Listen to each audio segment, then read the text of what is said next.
Oui, merci, Madame la Présidente.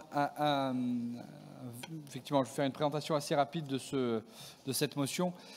L'objectif étant de revenir sur un moment un peu politique dans lequel nous nous trouvons au niveau européen, en sachant que nous sommes à mi-parcours de la programmation 2021-2027. Comme vous le savez, la région Hauts-de-France, comme toutes les régions françaises, est autorité de gestion pour l'utilisation de ces fonds, la politique de cohésion étant incarnée évidemment par le FEDER, le FSE+, et vous le savez, cette manne financière qui est à la disposition des régions contribue à réduire les déséquilibres et les écarts de développement entre les différentes régions européennes. Et nous sommes donc maintenant dans un moment charnière puisqu'il y a des négociations qui sont en cours au niveau européen et qui s'inscrivent d'ailleurs dans une série de rapports qui dressent un certain nombre de constats et des lignes de perspective concernant à la fois notre attractivité, à la fois nos ambitions de développement, les questions de cohésion étant évidemment centrales.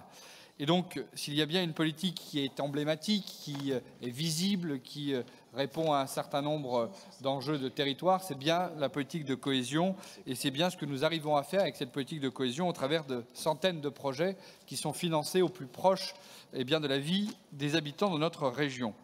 Et cette politique de cohésion elle a l'avantage de réunir trois principes fondamentaux qui sont pour le coup essentiels. Le premier, c'est le principe de péréquation, puisque en fonction du niveau de développement des régions, des enveloppes sont déterminées en fonction du niveau de développement et des priorités qui sont affirmées. Deuxième élément fondateur, c'est le principe de subsidiarité. On attribue à l'échelon le plus pertinent la capacité à conduire cette politique. Et en l'occurrence, il a été décidé que c'était aux régions de le faire. Et on le voit bien, le trait d'union entre l'Union européenne et les territoires, c'est bien la région qui est en capacité de le faire.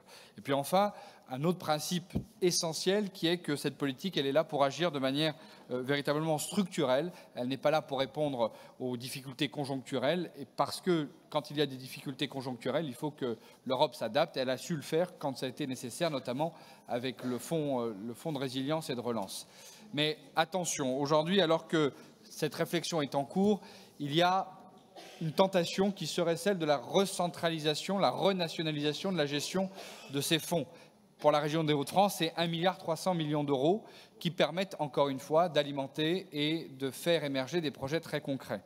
Donc, ce texte, cette motion a vocation à attirer l'attention sur la nécessité de nous mobiliser collectivement pour maintenir la gestion décentralisée et aux mains de la région de ces fonds de la politique de cohésion, d'en assurer une cohérence dans une logique stratégique et de continuer à cet objectif de réduire les déséquilibres entre les régions. C'est un enjeu politique majeur, c'est un enjeu et un levier d'action essentiel pour nos territoires. Et donc c'est la raison pour laquelle, après avoir mobilisé l'ensemble des collectivités infrarégionales dans cet objectif, nous voulions voter ce texte pour pouvoir porter cette voix au niveau national. Je vous remercie. Merci. Madame Kerich-Bernard.